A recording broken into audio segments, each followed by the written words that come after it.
Welcome to Bridge the Gap 2020, Day 4. We have had an absolutely incredible week, and we are so glad that you are joining us again today. Whether you are joining us live right now or on the replay, we want to thank you for being here and make sure you know that we want you to interact with us. So be sure to jump in those comments. Let us know what you see and love. You're going to hear some really amazing things today that I know you're going to want to comment about. And don't forget those hearts and thumbs up emojis. They just let us know that you're with us. Last night, we had an incredible night. It was our worship and prayer night, and I don't know about you, but I really needed it. It was just such a great time. Casual Friday was there with us doing our worship, and we had community leaders praying and sharing their hearts, and it was just such a great time. So if you haven't seen it yet, you can jump on our YouTube channel or you can jump onto Facebook and watch that and get the same feeling that we had last night. So we want to thank some of the people who came last night. Again, Casual Friday was the worship band. We had Curtis Smith from Parkview, who was an incredible host last night. Mike Packnett from Parkview and my dad also shared a little bit about his heart for the Southeast and what he wants to see come through Southeast. We had Ron Williams from Pathway, James Kahn from the restaurant industry, and Will Curry, who is a pastor on the southeast side of town. And it was just absolutely incredible. So thank each one of you for taking time to come last night. So Bridge the Gap is our annual fundraiser, and we have made such a dent in our $100,000 goal. As of just a few minutes ago, we were at 64% of the way there. And that is in part due to all of the gifts you guys are giving, but also John and Kathy Callan last night gave us a matching donation of $15,000, and we were able to get that matching 100%. And so we are so excited about that. And after that, now we have an anonymous donor who is doing another $10,000 matching gift today and tomorrow. So let's not wait till tomorrow. Let's get it done today, because if we get $10,000 plus a matching, we'll be at 84% of the way there, which is just incredible. So join with us. Head over to our website, bridgeofgracecmc.org. Click the Donate Now button, and you can see that. On the website also, you'll see Bridge the Gap as a tab. You can find out all sorts of information there. You can see where our fundraising efforts are and the goal, where we are in the goal. So please join us with that. Today, we have an incredible day. I am so excited about it. We are focused on revitalization. This is a huge initiative here at Bridge of Grace, and I can't wait to learn more with you and to share all about it with you. We're going to hear from Raina Bradley, our Community Development Director. We're also going to hear from David Grimm and Steve Hollingsworth from our Housing Initiative, and Alec Johnson from the Parks Department. So join with us as we are focused on revitalization today.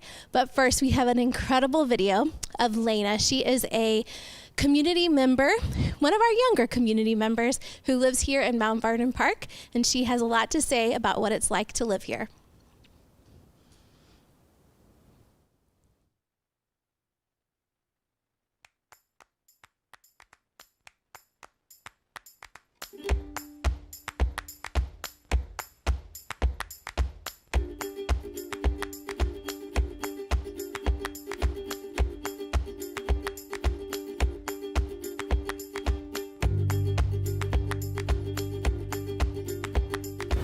My name is Lena Council, and I've been here for 3.5 years. When we first moved here, it was a little hard in school because I had a new teacher, new school, and everything was different and weird.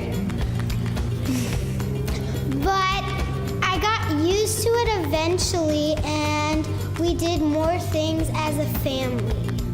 Eventually, we got to the end of the year, and everything was good, everything was happy. Summer came, we did lots and lots of fun things, and then we went to vacation. We went many different places in Michigan. So the beginning of when we came here was sort of hard and I didn't really like it, but now that I've been here for a while, I really like it and it's fun. We built the park and we got to go there a lot, and so me and Ezra went there a lot, and it was so much fun. Like, the beginning was hard, and then you had the park, and that was awesome.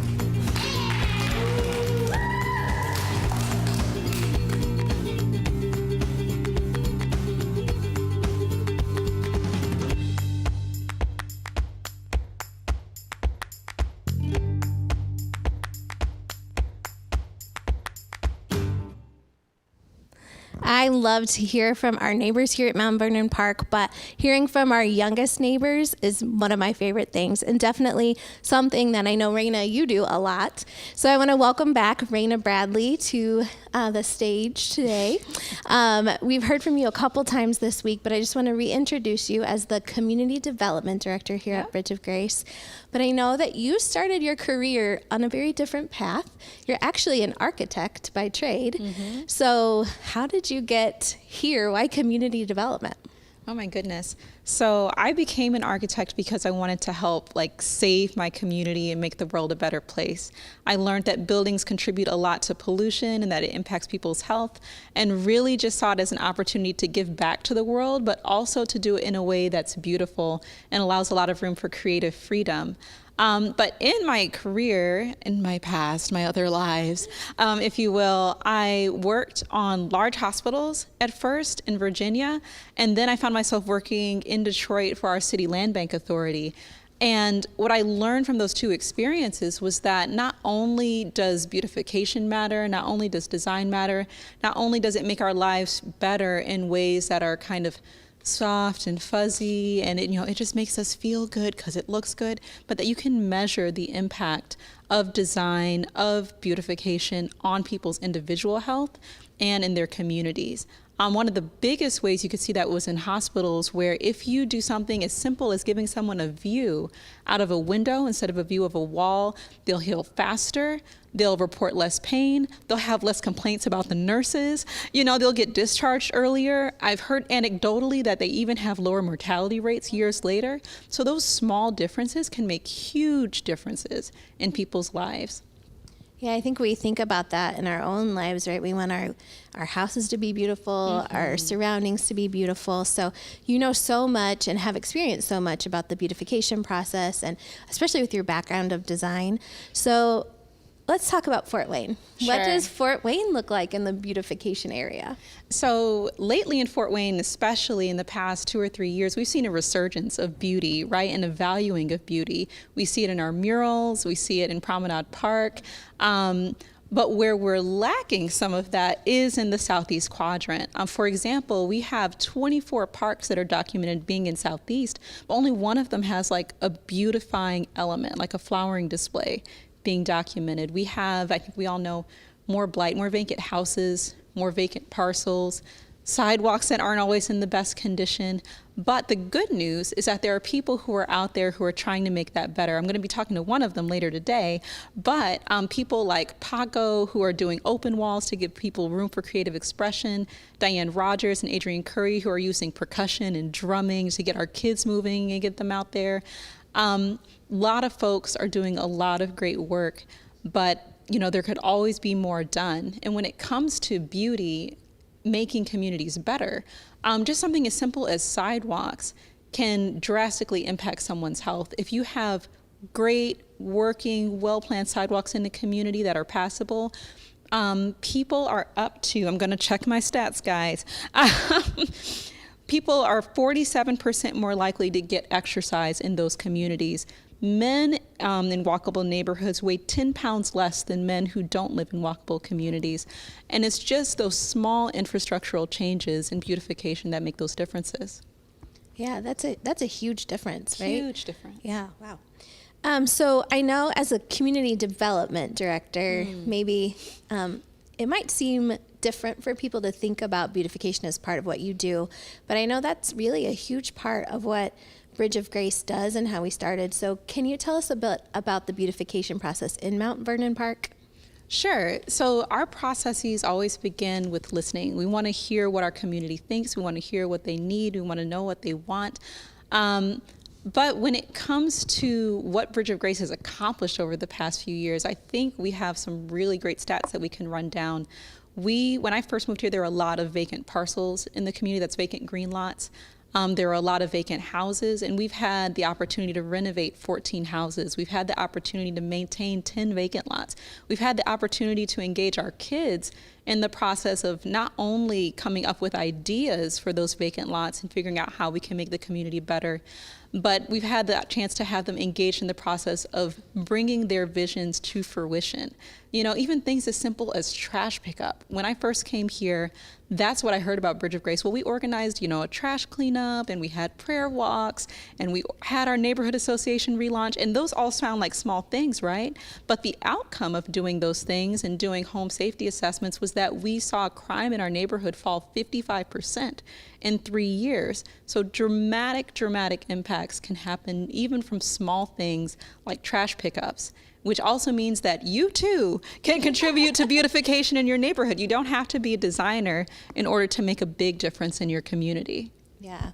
So you touched on it a little bit, and I think Lena in the video right before this talked about it as a child who worked on the parks here. But what does the process look like where you are working so that the community is actually a part of the beautification and development part? Right on. So with the parks in particular, we had a program called Tired a Lot, and it was called that because we used upcycled materials like pallets and tires to activate our vacant lots. Get it? Waka, waka, waka. Tired a lot.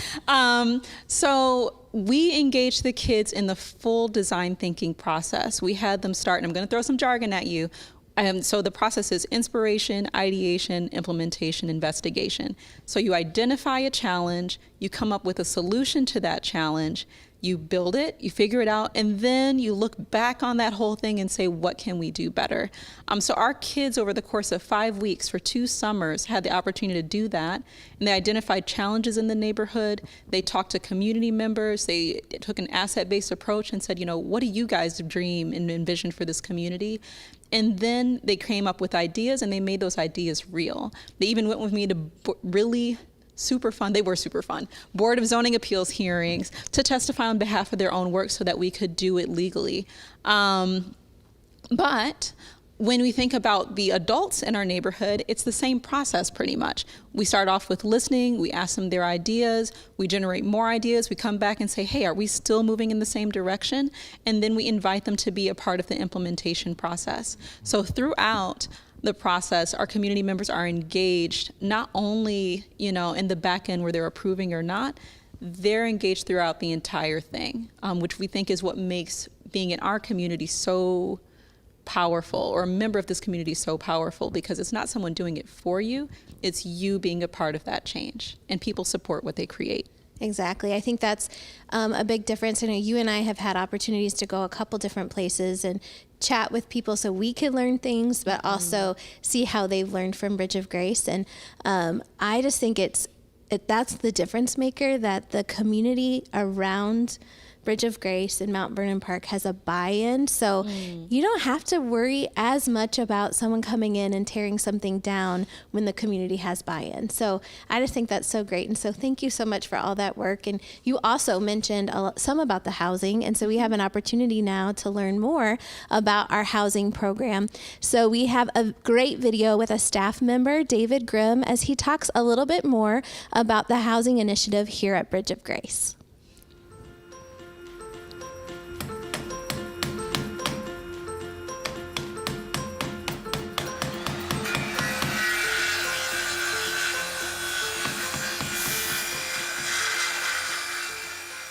So I get to work with a great team of volunteers, Steve and Sam, and Tracy works with Edmund and Edward. And we have way more fun than any construction crew should ever be allowed. So there's great work and great fellowship that happens. And I'm proud to say that the guys who work with us, they're in it for the passion. They're in it for all the right reasons that you could dream about, as well as the craftsmanship. And so when we're out here on a site, knowing that we're doing the work that we love and knowing that we can go home and kind of just feel proud of the work that we're doing means a lot. For me, as a licensed minister, you know, the home, what do they say? The home is where the heart is, right? And so to know that the act of swinging a hammer is also an act of the heart. To know that the act of moving a saw is also the act of moving families together. And one of the things that just stands in my mind periodically as I'm out here working with the guys is imagining the families that are going to live here. I'm a family man. I know what it means to have a kitchen table that my kids sit at in the morning. And we argue a little bit, we eat a little bit, right? These are family routines. But the sheer joy of knowing that I get to use these hands that God gave me to do something which leads directly toward that type of value. I never thought that the world of construction and the world of ministry could get so close together just seamlessly. And yet, just this past January, had the opportunity to come on board with Bridge of Grace. I met Javier, I met the whole team, and he plugged me in right away, so here we are. I think there's a growing awareness in our country that gentrification is not what we want to be doing. And so here at Bridge of Grace, when the vision is deliberately to do a work that does build economic value, but that immediately pours that value back into the neighborhood. As a non-for-profit organization, we have the ability to work on a house, make a house beautiful, invite a family into it, and there you go. The value remains in the neighborhood. We're not siphoning it off. When it comes to volunteers and the team dynamics that I've experienced, I think it's not too much of a stretch for me to say that the volunteers have been my mentors. So yes, I come to this with my own sense of passion and vision, but to work with the volunteers that I've gotten to work with and to get to absorb some of their passion, to learn from their skill set. You know, not everybody comes from the same background of housing experience. Somehow when people get on a job site together and we're working together and we're eating lunch together, people start spinning stories. They start telling, oh, this is like what we did over here at this one time, or this is like what we did over with Habitat. And there's just this deep, rich sharing of passion and life experiences that has truly enriched my life more than I had expected it to. Future vision includes starting with some numbers. There are a number of empty lots that exist here in these cluster of neighborhoods. There are a number of empty lots that we already own. There's also a lot of homes which sit vacant. And so it kind of comes in two forms. There's existing homes and then there's new homes. And we're very excited to be cracking both nuts, right? So existing homes is a renovation routine, and there are budgets for that, and there's a way to make that sustainable, but it needs to be funded. And then the real excitement comes in building new homes, at least for me, to know that we can sustainably finance, build, and place families in brand new homes at the price point that's right for this neighborhood, right? So you can build a $150,000, $200,000 home, but can you celebrate with your neighbors and invite them into that home? Maybe that price point needs to be $60,000, $70,000, $80,000.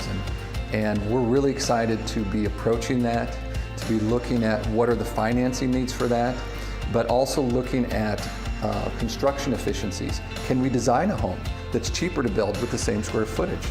Can we design a home that's more streamlined, that focuses monies on certain amenities?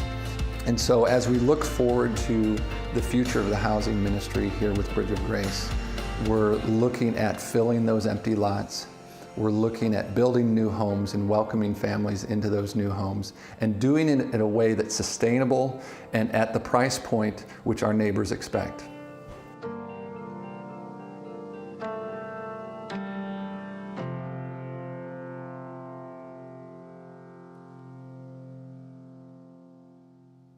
I love to see what they are doing in the housing initiative here at Bridge of Grace. It's absolutely incredible. The team that they have put together, David and the crew, it's absolutely amazing. So I just want to remind you that we still need those donations to come in. We have a goal of $100,000. We're still about 64% of the way there. But a big reminder that right now we have a matching donation from an anonymous donor of $10,000. So while you give $1, that gets doubled. So make sure you give those donations. And we are so excited to get to see the next video. Volunteers are so important to Bridge of Grace, and Steve is an awesome volunteer in our housing initiative. And so let's hear what Steve has to say and why he chooses to give his time to Bridge of Grace.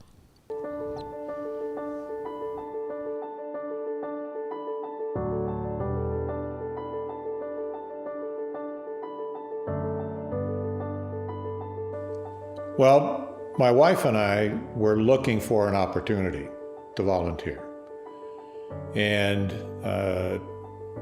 we go to church with David. He mentioned Bridge of Grace. We came over, met with Javier. He took us on the tour. And it was almost immediate when he started talking about the housing ministry that I got interested. I'm a professional do-it-yourselfer, and I love doing this kind of work. So I was looking at it as an opportunity to do something I love doing. And my wife, when Javier talked about the desire for preschool ministry, my wife was on board. She's a retired teacher, kindergarten, the early grades. And so she's now working with another person working with Bridge of Grace on establishing their preschool program. The fun part about this is we both love doing what we're doing. And at our age, I'm 75, Becky's 74, we want to do things we enjoy, but also that they're meaningful. So Bridge of Grace just gave us a perfect opportunity for that. This is an old structure. The insides will be new, and they'll be done properly. And when we leave this house and someone moves in, they can come in here and live and be safe for a long time. So that's a serious statement, but there's also a whole lot of fun that goes into making that happen.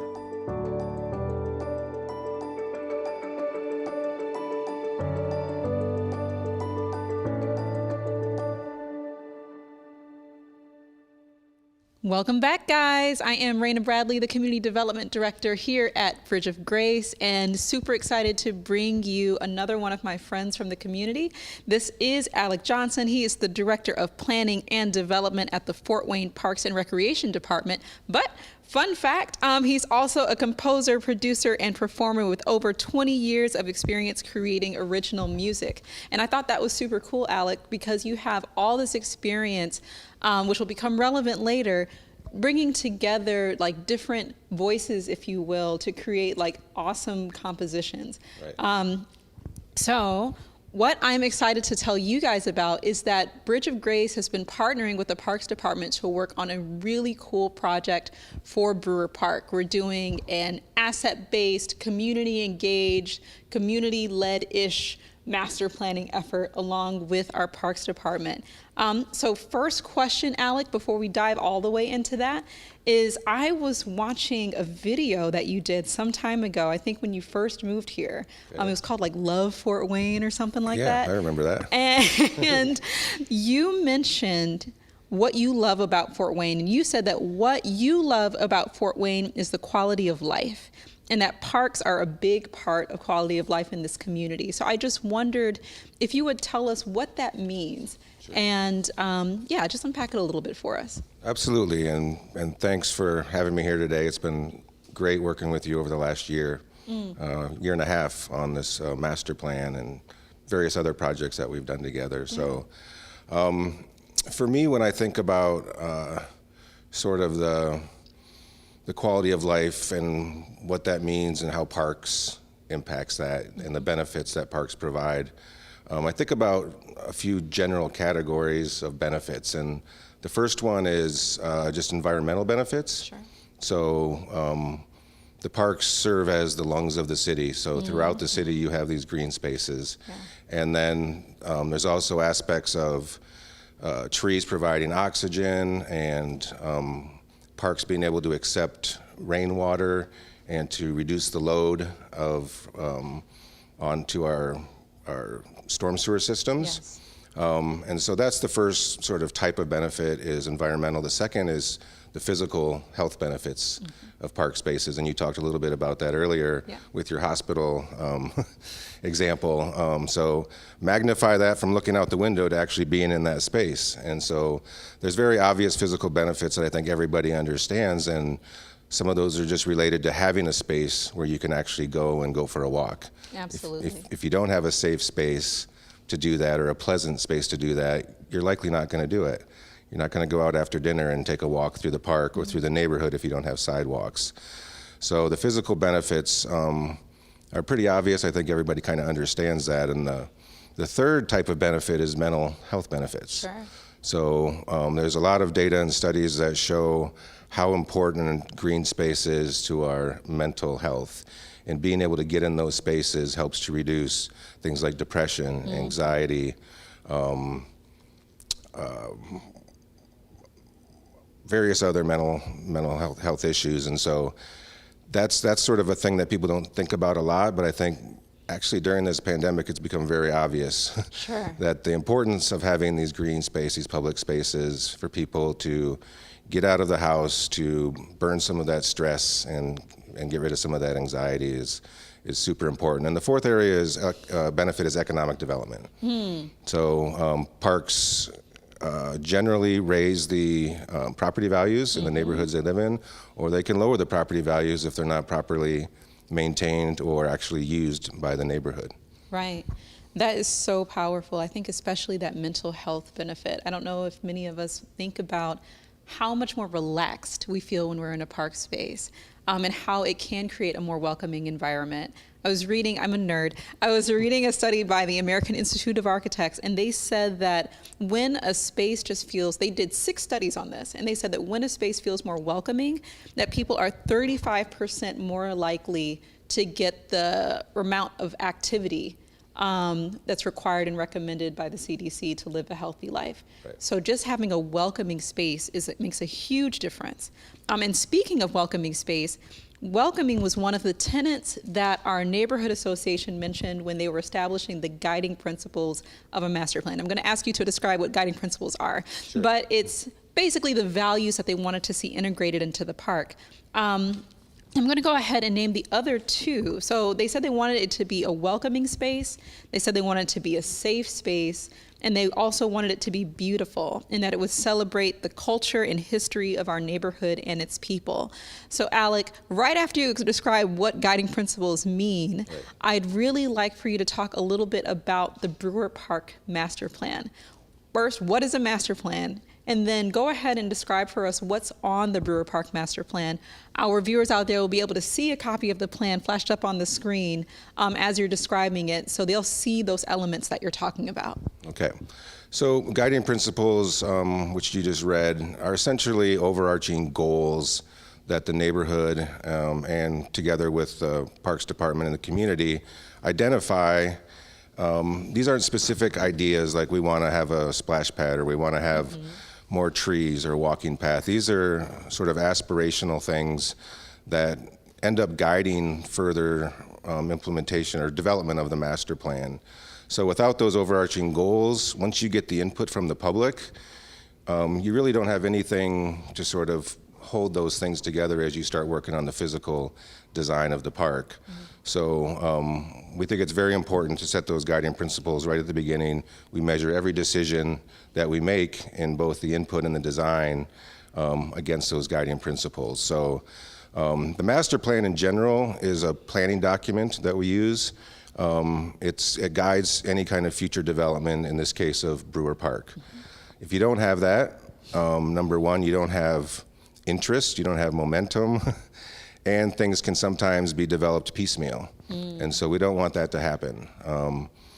When a neighborhood or a person comes to us and says this park is not providing what it needs to for our neighborhood, we understand that the neighborhood knows best. And so at that point, we engage with the neighborhood and work to develop this master plan. So essentially, we're taking these guiding principles. We have public input as much as we possibly can, different age groups. We take that input and we kind of find trends. A lot of times those trends line up with the guiding principles, and then you can begin to actually work on the physical design. And so we've completed that whole process with Brewer Park, and we have a finished, completed master plan. And so I'll say, without going into a lot of detail about the plan, that it really, you see it reflect some of the top concerns in the neighborhood as far as the public input was concerned. And that's regarding safety. Yes. And so we're providing some basic things like restrooms, drinking fountains, shade. And then one was actually an overarching idea was activities for all age groups, right? So there's a walking path, and there's playgrounds and ball fields and a lot of the things that aren't there right now but the community needs. The third is beauty. Yes. And so that was very important to the neighborhood. So we're trying to find creative ways to insert beauty, flowers, nature into this park to make it a space that people feel ownership over and really want to be in as well. Absolutely. And I love what you said about residents in the neighborhood knowing what's best for the community. One of my friends, Lauren Hood, shout out to Lauren, often says that community residents have a PhD in their neighborhood. They're the ones who know what's going on there. And at Bridge of Grace, we really value community engagement and getting community members involved in the process. And we value having a strength-based approach where we don't just have community members focus on what's wrong or what needs to be fixed, but we have them envision what they want to see happen in their community. We have them talk about what they love about the community. We have them talk about how this community as it is can become more like their vision and dream. Right. So maybe in 10 seconds, if you could tell us why it's so important to focus on strengths and to draw the community in. Like if you were to give us a soundbite about that, what would it be? Well, it can be discouraging if you feel like you're always focusing on the negative. So being able to look at the things that are positive in your neighborhood or your situation just changes the entire sort of demeanor of the conversation and the goals and the ways that you go about making improvements. Absolutely. So great news, guys, is that right now you can still submit letters of support for the Brewer Park Master Planning Initiative. You can find out more information about that at, what's the website, Alec? FortWayneParks.org. FortWayneParks.org, and send those letters straight to Alec. And Alec, I just want to close out by saying thank you. You mentioned in another interview that Fort Wayne offers the opportunity to get involved at whatever level you desire and to be a part of the change that's happening. And I think that's part of what makes our partnership so powerful. And I just really appreciate you being a part of it with us. Well, thank you very much. It's been a pleasure. Thank you.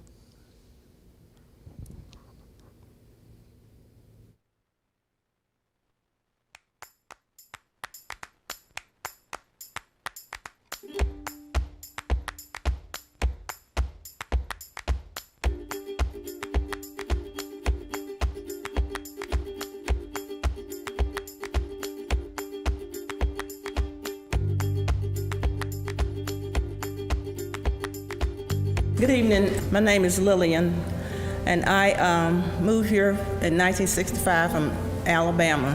In 1993, my son, he was drowned in Chaina Lake. But me and my daughter, we still live here. And I live right around the corner here, and I work around in the neighborhood, and I go visit different ones in the hospitals, and I'm active in my church.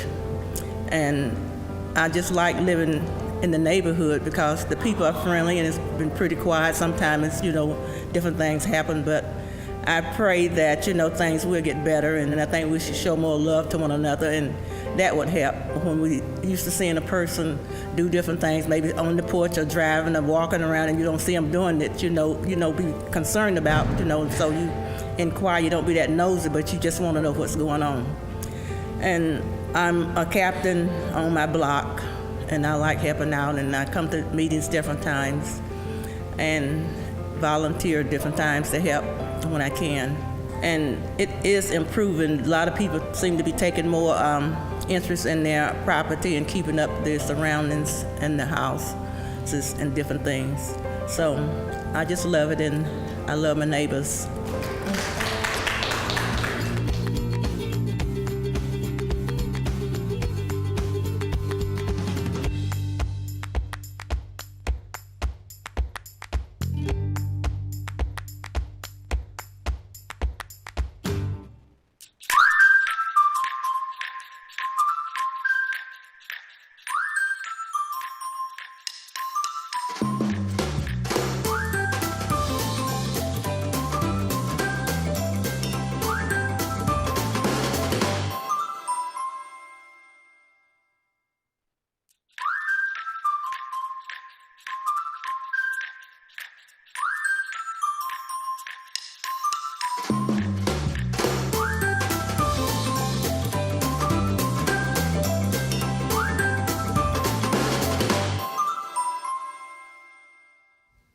I'm so thankful to Lillian and all the other community members who shared their stories with us about what it's like to live in Mount Vernon Park. I have on the couch with me here again, Javier Mondragon. He is the CEO and founder of Bridge of Grace. So thanks for sitting down with me and just telling me a little bit more about the vision you have for revitalization. We've heard so many stories this week and in the last few years about how community members feel about the changes that are happening, you know, people mowing their lawns and putting plants out and changing everything. So many great things are happening in Mount Vernon Park, but I know that's not where the story ends for Bridge of Grace and that you want to do more with revitalization. Yes, thank you. Thanks again. I'm so glad to be here and be able to be part of these conversations. You know, I love the way Reina speaks. I love the way Alec mentioned the mental health and emotional health. This has been a process, right? I went to a conference one time of CCDA, Christian Community Development Association, and I remember that they said, it was very discouraging, but no, not so much. The guy said, if you're going to get involved in community development, you have to be committed to at least 15 years. And if you're going to do community development, you have to be there for 15 years. So don't even start. And when I heard that, I was like, man, well, now I understand. We're here 12 years now when we started the church, 8 years for Bridge of Grace. And it is true. It takes so much time. It takes a long time because this work is hard. It takes time to get to know your neighbors, build relationships for people to trust you and all of that. So this process that we've been through, including mistakes that we've made a lot of mistakes too. So we're vulnerable and we want to share those with others too. But where we are today, you know, this dream of seeing that picture of that Brewer Park, you know, in our neighborhood, it's amazing. I can't believe it. You know, I dream of having a splash pad here in our neighborhood. And it happened because the neighborhood association is active, right? Back in 2013, we reactivated the neighborhood association. People express their concern, but also their dreams and desires and what they want to see. And so then the Parks Department comes, and now it's a partnership. And so it's just so great. So these processes, the way we've been organizing the neighborhood, it's been great. Again, we don't take all the credit. It's the people, right? It's the people who are expressing their concerns, their dreams, and doing the work as well. And so they just needed somebody to come and kind of just organize it, become a link to the resources who are outside of here to come and then just to kind of process that, you know, have those processes again. So our dream goes beyond the Mount Vernon Park. Our goals go beyond the Mount Vernon Park. We want to be able to share our mistakes. We want to be able to share our process, all the things we have learned through these years with other neighborhoods. And so we are so thankful for the Ambassador Enterprises. Ambassador Enterprise came alongside. We took a few meetings with them, and we told them about some dreams we had of sharing what we have learned all these years with other neighborhood associations, with other pastors, with other nonprofits nonprofits or anybody who just wants to be active in their community and do the things that we're doing. And so we talk to Ambassador and we say, would you come alongside to be able to develop these resources, these tools, surveys, everything that takes to be able to just share with others. And so they say yes. And so we are so glad to be able to get that partnership with Ambassador, thankful for their partnership. And so now we are in this project. It's a 1-year-long project that we are involved in developing all these resources. There will be a website where people can just go and download digital content to be able to do, if they have any questions on how to do housing, how to acquire a vacant lot, those kind of just simple things. How do you develop the neighborhood association, or how do you get to do all those things? And so there will be the digital content, and then we also hoping to have a binder, or I don't know what it's going to be, but it's going to be something that will be tools that are practical. These are the steps, this is how you do it, step by step. So I'm excited about that. Yeah, so that can be definitely neighborhood changing around here, but it can go, all over the country. And it's already happening, and that's the thing. So Reina had a friend from Indianapolis that just called one time because I don't know that she was with an organization, it was just herself. She wanted to do something about this vacant lot, or this land. And so they're doing already something. They came and talked to Reina, met with her, and come up with these ideas. I have a pastor in Anderson. It's called Anderson First Church of the Nazarene, and I also met them. They invited me to do like a weekend workshop for the leadership of the church. I went there, and then after that he came and visited here and looked at the lots and that tire park. And actually they did a tire park this year actually. They installed their first park, and so there's already happening. There's people already out there doing things. It's so amazing, because I know you and I have had many conversations about how you didn't know how to buy a home from the city. Yeah, I know. You didn't know about revitalizing homes and things. And so you don't have to be an expert before you jump in. And so you guys are sharing that information is going to be really changing. Yes. So housing is the other big initiative when it comes to revitalization. Mm-hmm. And I know in the last 5 years since you've been working on housing there, you've done 14 houses. Mm-hmm. Correct. But you have some dreams for the housing initiative. Yeah, so housing is key in community development, and the study says that ownership really will continue to make communities better, reduces crime. So they say that a good, healthy rental rate in a neighborhood will be 30%. If 70% of the neighborhood, of the houses in a neighborhood are owners, 70%, and then 30% rentals. It's a good place to be. There are more owners, people who take ownership of the place. They take pride. That's where they live, right? So when we first started housing, it was actually the other way. It's like 66% of the households in the neighborhood were rentals.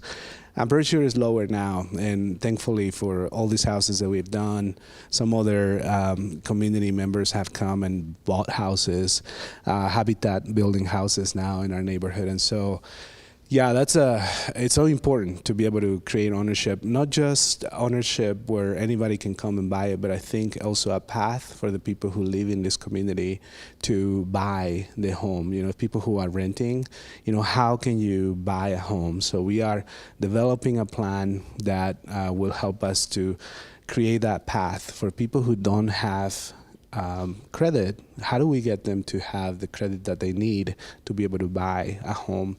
For people who have bad credit, also helping them with financial courses, home ownership classes, all of those things. So we are in the process of developing a business plan, basically for the next 10 years, a plan on how can we make sure that we create those paths for the people who live here in this neighborhood. And not just here, beyond too. So the Petit Rudisell is another neighborhood that we already have homes there that we're building. We are the remodeling, but there's a lot of vacant lots too where we can build as well.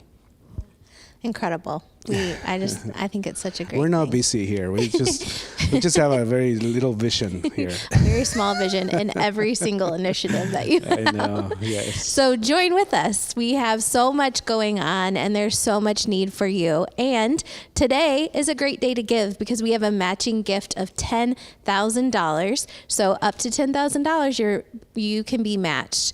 So go over to our website, bridgeofgracecmc.org. Click the Donate Now button. If you have any questions or concerns or want to talk further, I know Javier would be available. Any one of us would be available, or you can comment below. And we would love to chat with you more about giving to Bridge of Grace. Thank you so much for joining us today. It was another awesome day of learning from community leaders and Bridge of Grace leaders. And tomorrow we are focused on development. So we have a lot going on, and we have a really cool interview with Scott Glaze and one of his right-hand men, Dennis, about what they are doing on the southeast side of town and why they are choosing to invest here with Bridge of Grace in the southeast side. So you don't want to miss that. Make sure you tune in at 12:30 tomorrow. We look forward to seeing you guys, and we hope you have a very blessed day. Yes. Good to see you.